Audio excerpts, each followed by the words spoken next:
बहुत समय पहले की बात है। एक छोटा सा गांव था जिसका नाम सुकूनपुर था। गांव के चारों तरफ घने जंगल थे और इन जंगलों के बारे में कई रहस्यमयी कहानियां प्रचलित थीं। लोग कहते थे कि उस जंगल में एक जादुई झील है जो आपकी हर मनोकामना पूरी कर सकती है। लेकिन उस झील तक पहुंचने का रास्ता बहुत कठिन और खतरों से भरा हुआ था। गांव में एक लड़का था जिसका नाम अर्जुन था।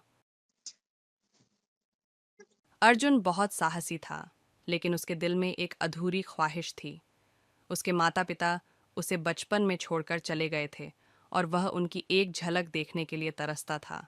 जब उसने जादुई झील की कहानी सुनी तो उसने फैसला किया कि वह उस झील तक जाएगा। एक ठंडी सुबह सूरज की पहली किरणों के साथ अर्जुन ने अपनी यात्रा शुरू की। उसके पास केवल एक पुराना नक्शा और दिल में अपार हिम्मत थी। जंगल में घुसते ही उसे पक्षियों की मधुर आवाज़ सुनाई दी। लेकिन जैसे जैसे वह आगे बढ़ा, जंगल गहराता गया और डरावना हो गया। थोड़ी देर बाद अर्जुन के सामने एक पुराना विशाल पेड़ आया। पेड़ में एक अजीब चमक थी और उसके पास खड़ा एक बूढ़ा आदमी दिखा।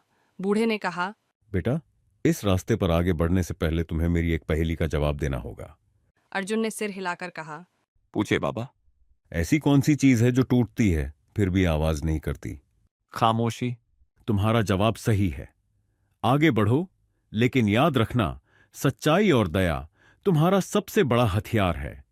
अर्जुन ने धन्यवाद दिया और अपनी यात्रा जारी रखी। जैसे ही वह थोड़ा और आगे बढ़ा, उसे नदी के किनारे एक गुफा दिखाई दी। गुफा के बाहर एक खूबसूरत मोर नाच रहा था।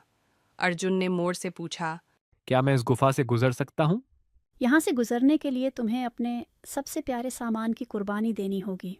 अर्जुन के पास एक छोटी सी लकड़ी की मूर्ति थी जो उसकी माँ ने उसे बचपन में दी थी।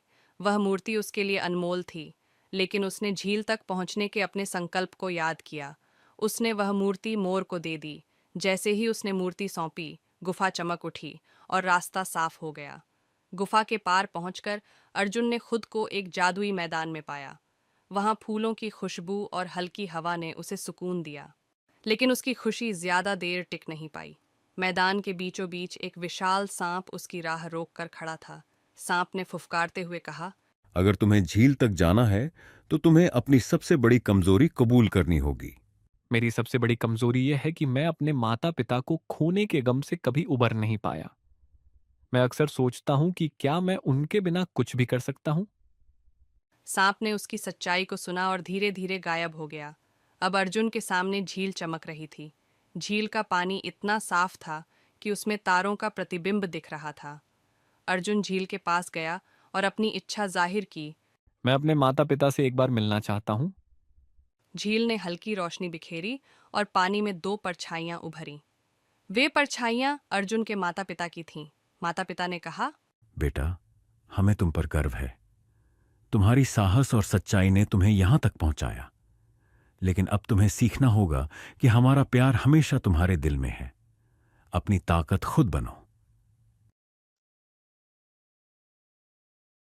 अर्जुन की आंखों में आंसू आ गए। उसने झील का धन्यवाद किया और गांव लौटने का फैसला किया। उसकी इस यात्रा ने उसे न केवल साहसी बल्कि आत्मनिर्भर भी बना दिया। सुकूनपुर के लोग उसकी कहानी सुनकर हैरान रह गए। अर्जुन ने उन्हें सिखाया कि हर मुश्किल को पार करने के लिए सच्चाई और दया जरूरी है।